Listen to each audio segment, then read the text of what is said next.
This lesson is called Basics of Functions and Their Graphs.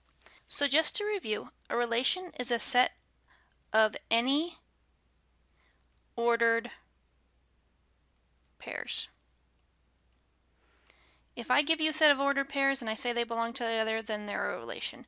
There's no real rules that relations have to have. They're just any group of ordered pairs. But a function is a special kind of relation. A function is a relation where each element in the domain corresponds to exactly one element in the range. Now we talked a little bit about this earlier in the semester. We talked about how functions can be expressed in several ways. Functions can be expressed as sets. So I could have a set of ordered pairs, and because I say they belong together, they are a relation. Because every x is only mapped to one y, they are a function. So they could look like a set and ordered pairs. I could put those same ordered pairs in a t-chart, and that was still the same representation of the same set here. Or I could put them in a mapping where I could say this circle is the domain and this circle is the range, and I can say that 1 maps to 2, 3 maps to 4, 5 maps to 6. Functions can also be expressed as equations. For example, if I have y equals 3x minus 7 as an equation, I can change that, if it is a function, into function notation, and this one is a function. So f of x equals 3x minus 7. We studied that earlier in the semester. We also worked on evaluating. This would be evaluating.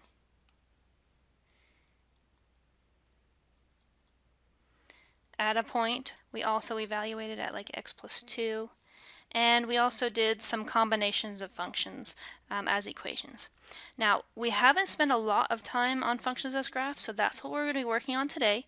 So functions of graphs can be just graphs of ordered pairs as long as they pass the vertical line test, or there could be so many points on the line that are so close together that all you see is a line.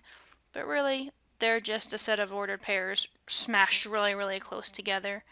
And they could be straight, or they could curve, like a quadratic parabola, or they could do fun things like this.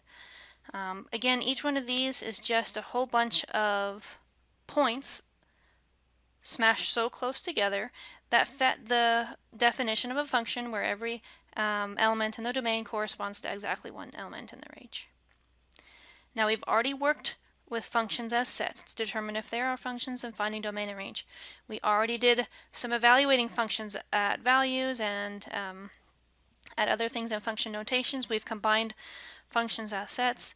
But today, the rest of this lesson is going to be working on functions as graphs. We just finished talking about functions as sets and as equations.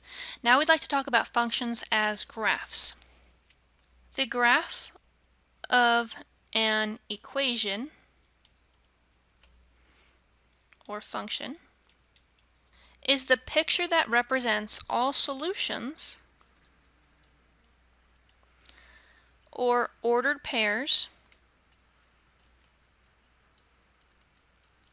for that equation or that function. Remember, if every value in the domain, which we often use x for the domain, corresponds to only one value in the range, again we often use that y, then the graph is a function. If any value in the domain corresponds to more than one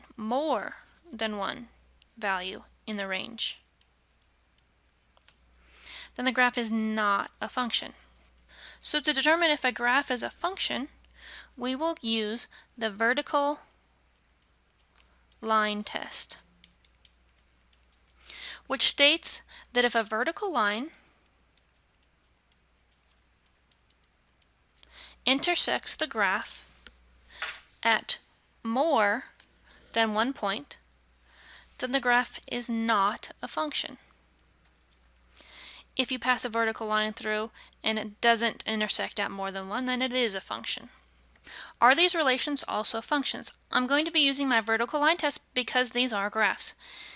And pass a vertical line from left to right through my function. At any one point, my vertical line is only ever touching the blue function at one place. So for every x value, there's only one y value. For every x value on this red line, there's only one y value. For every x value on this red line, there's only one value. And as I pass that red line from left to right, I realize that there are no places where we have an x value trying to be mapped to two different y values. So this first relation is also a function.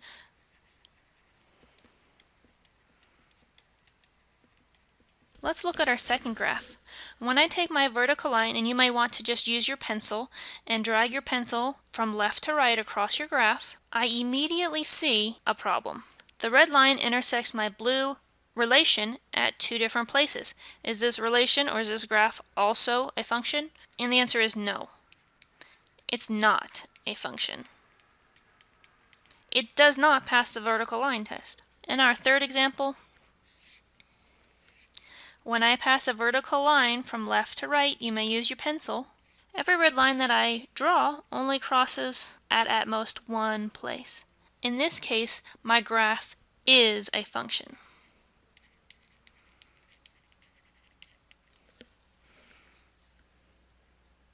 Continuing with functions as graphs, we can also find values of a function by looking at the graph.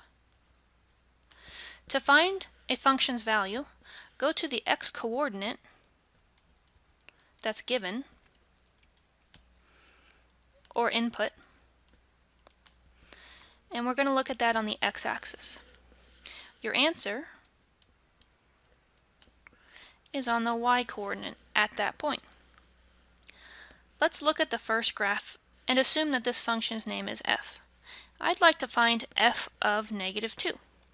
So I'm going to -2 on my x-axis because -2 is my input or my x value. So -2 on my x-axis, I'd like to know what is the corresponding y value at the point on the graph. Well, you can see the point of the graph is -2, -1. So therefore f of -2 is equal to -1. And the corresponding point is -2, -1. Next, I'm looking for f of -1. So I go to the x-axis at -1 and I look for the graph's corresponding y value. And the corresponding y value there is 0. The coordinating point there is -1, 0. Next, if I'm trying to find f of 0, I go to the 0 coordinate on the x-axis and I look either up or down to find the y coordinate when x is equal to 0. And that value is 1. The ordered pair associated is 0, 1. To find f of 1, I go to the x-axis at 1 and I look either up or down to find the corresponding y value. The corresponding y value here is 2. The associated ordered pair is 1, 2. And lastly, f of 2, I'm looking for 2 at the x-axis and I'm going to look up or down to find the corresponding y value. In this case, the corresponding y value is at 3. The associated ordered pair would be 2, 3. On the next graph, I'm trying to find f of -3. So I'm going to go to -3 on the x-axis and find the graph's corresponding y-coordinate, which happens to be 0. f of -2, I go on the x-axis to -2, and I look up or down in order to find the graph's corresponding value at x equals 2, and the y-coordinate here is 1. At f of 0, I go to 0 on the x-axis, and I look up or down in order to find the corresponding y value at the function. In this case, the corresponding y value when x is 0, y is 3. And the ordered pair there would be 0, 3. f of 2, I'm going to 2 on the x-axis and look up or down in order to find the corresponding y value on that graph, which is again at 3. And lastly, f of positive 3, I look at 3 on the x-axis, which happens to give me a y value out of 0.